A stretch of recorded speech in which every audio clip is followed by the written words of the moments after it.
psychology shows 752 students enrolled or designated in that degree program and for this year, or for the fall of 14. Yes. Yet the data under tab 5 shows that the real result is there's 35 or 6 crossing the stage, or 35 that was in the program for the 5-year period. There seems to be a huge discrepancy. It seems to be that psychology is being used as a catch-all for those who don't know what they want to do. Is that maybe a fair way of posing that question? I'm a little confused because when I look at the psych data in terms of tab 4, I certainly see the 752, but under tab 5, psychology is showing 402 that graduated. Okay, I'm on the wrong line. Okay. I'm Yeah, sorry, you're right. I'm on the confused. wrong line. No, there's a lot of data here. Other questions for Dr. Toe? Yes, Dr. And one thing I think might be helpful to point out, maybe Dr. Cole, is a couple pieces here where we saw, just for more, I have some of the knowledge pieces here, but some of those majors, i.e. likely counting that we utilized here has 217 or for the fall 2014. But then we also, underneath that one, we have an accounting as pre. So I would think that the accounting pre, is that where the freshman, sophomore would be in, and then the upper division, junior, seniors are captured in the 217. And then maybe some of the other majors where we see like the psychologies and the biologies with the larger number, those kids are coming in as frosh or freshmen, declaring that on the biology major or psychology major. That's correct, and here's where provosts are often accused of, okay, we're going to start talking about how complex the data are. So what I didn't say, but I'm certainly glad you pointed out, is that you see pre-majors here for a number of things, and that's because in some areas we do not accept majors initially as freshmen. They essentially go through a process of application, and typically for most of the pre's, it's the split between the sophomore and the junior year. So many of these will be at freshman and sophomore level. For the pre's, you do have to add those two numbers together. So that's a little bit of a complexity here. Another little complexity is that these are the data that we report to the BOD, and it includes only what is called the primary major. And so we have students who graduate with a double major. And so you might be an accounting major with and also have an economics major. You might be a marketing major and also have a communications major. This doesn't reflect the second major. And I gave it to you this way through the chair because as Chair Repsdorf has pointed out, we sometimes see what appears to be the same, what should be the same number in two places. And with our scrutiny of numbers, as any good banker brings to the conversation, there's usually... What? I said many times you have had challenges to make. Yes, and I always look forward to a good challenge, Madam Chair, and I thank you for providing them to me regularly and frequently. But I have been able to indicate to you why the number isn't the same, and sometimes it's because it's the beginning of an academic year versus the end of the academic year. Sometimes the calculation used for performance-based funding is different than the calculation used for something else. But I wanted you to have the numbers that are the BOG numbers because they do not look at the second degree. If we were to add the second degrees in, these numbers would increase. Now, please don't think that I'm suggesting that these numbers would double. They would not.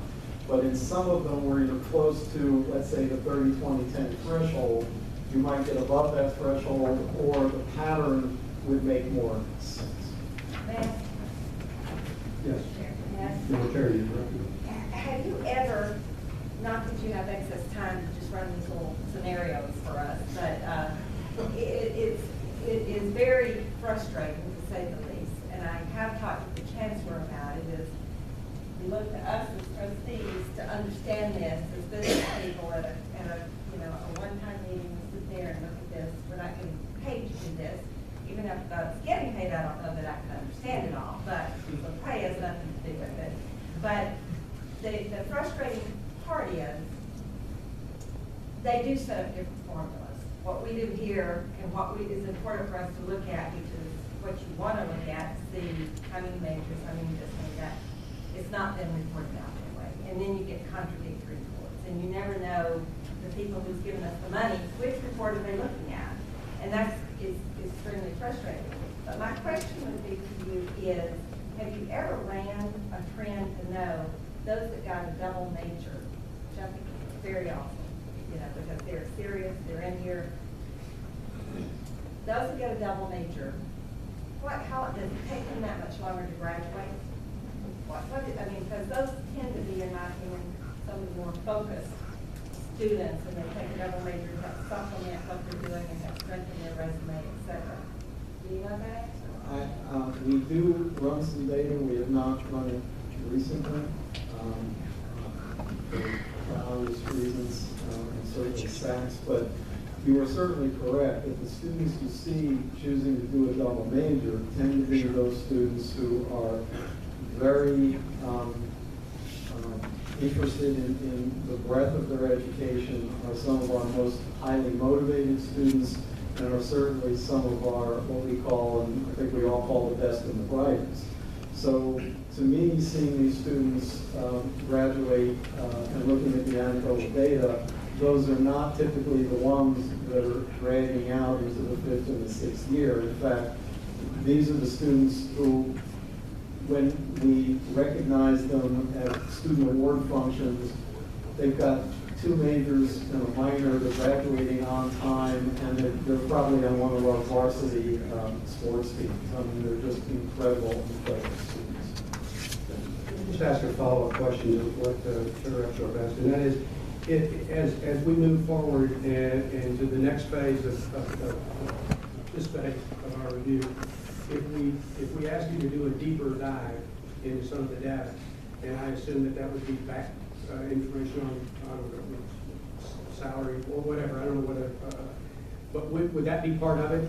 If we were asked you to gather some additional data, you can tell us if some of those were double majors that we would fall into a category that might be sort of at risk in our judgment, but we would, once we knew they were a double major, we may take them out of the at-risk category? Mm-hmm. We'd be happy to provide any data. Obviously, some of it is easier to access, some of it just requires a little bit more report work. But we're happy to be responsive to the needs of this committee and to the board overall.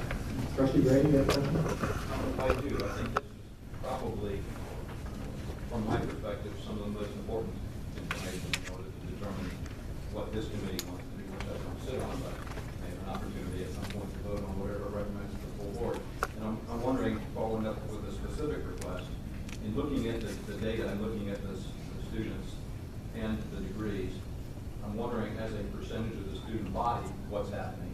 Because looking at the first line, for example, accounting in 2009, 150, and in 2013, 217, and obviously the enrollment in total is very different from 2009 to 2013. So we would see some enrollment trends. You probably have this anyway, or it would be a pretty easy Excel spreadsheet to put together. So I'd like to see that so we can look at that growth or shrinkage in a particular area over time. And then I'm wondering, looking at the graduates or the degrees relative to the programs, I don't believe that it's an apples and apples comparison. I can't look at one, for example, at biology and see that there are 375 degrees in 5 years that were awarded in biology, but there are 888 enrollments in biology during that 5-year period. And that's 42% of those kids are still in school, those students are still in school. So that's not telling me exactly what the percentage is. But the math is the same throughout. So looking at biology, it's 42%. Looking at communications, it's 102%, which again, I suspect that's not telling you literally the percentage of students in the program that are graduating, but that's a wild difference. And then moving to psychology, it is 58%.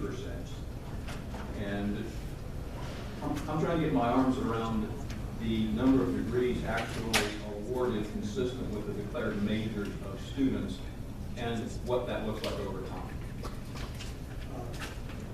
Well, if I may just respond, I know you don't have a specific question here, but I think I can add some context. First of all, I just want to point out that the very last column, the column furthest to the right, is different in these tab 4 and tab 5. Tab 5 is a 5-year summary. On tab 4, it's not a 5-year summary, but it's a fall of 14. So those two are not directly comparable. And if I could just jump in, I apologize, but I did that math too. So if I look at fall of 2009 for biology, that's 605. As a percentage of total degrees, it's 62%. There's some correlation there probably because they've been around for 4 or 5 years. Yeah, no, I'm not suggesting there's not a correlation. Just wanted to make sure that you were clear with that. So appreciate your understanding that. What we do see in higher education, and this has been true at every institution I've served, is that some majors tend to be what I call net exporters, and some majors tend to be what I call net importers. Biology is well known as a net exporter, and by that I mean we get quite a number of students who come here as freshmen who are interested in biology. They may be really passionate about the subject, and just simply stated, they either decide that it's not for them, or the coursework in some cases may be more challenging than they wish to continue with, whether they're capable of doing it or not. And so the attrition rates in biology tend to be very, very high. There are other areas where you tend to see students like exported, to continue to use my language here, biology students, but that's not the only one, although it's a great example, turn into imported students within other areas.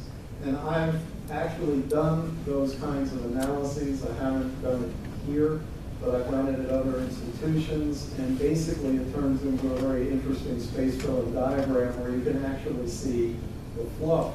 What this reflects is something that I think we all know, and even our students know, is that when a student comes here intending to major in, and this is true with the vast majority of universities, may not be the major that they ultimately graduate with.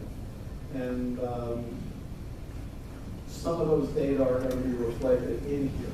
But you're also certainly correct, sir, that we can do the computations as percent of student enrollment very, very simply, and I'd be happy to get those done and have them disseminated to the committee, to the entire board, whatever is appropriate. Thank you. Good question. Yes.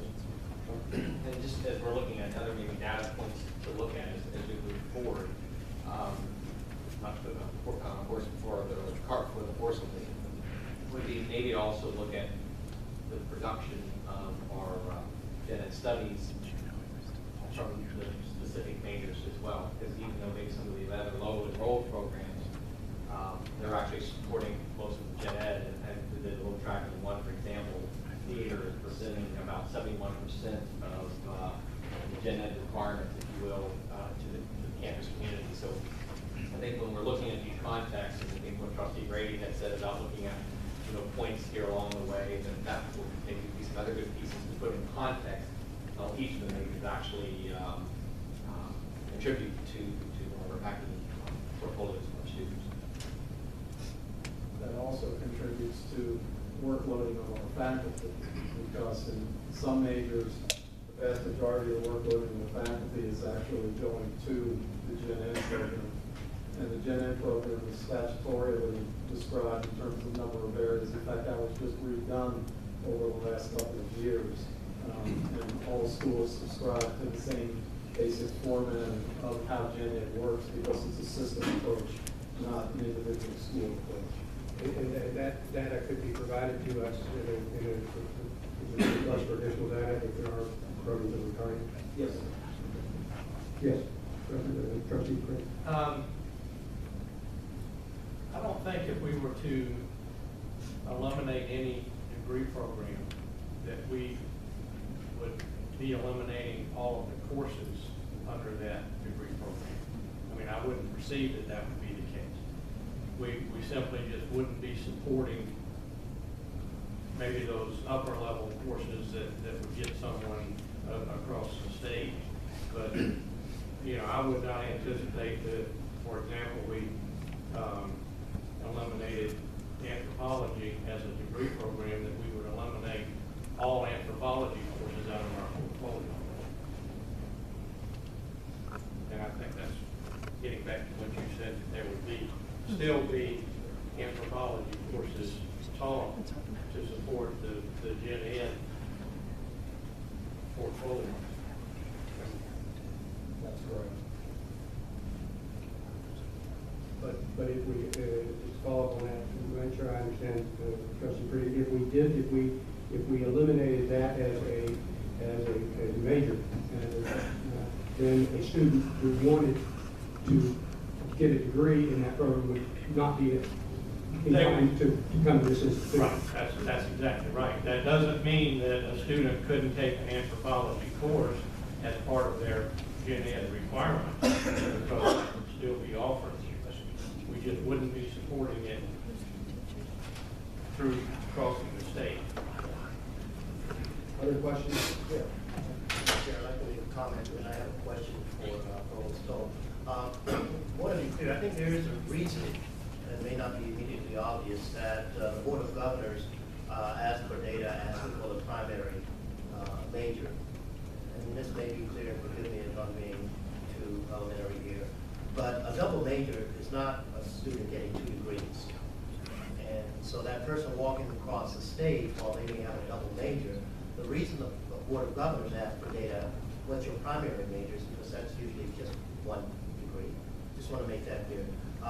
The second thing, Ron, my question to you is, generally, how many of our students, and maybe you or your staff may know this, how many students coming in as freshman students change their majors? Not being specific to anyone, but generally how many percentage? I'm going to I'm going to turn.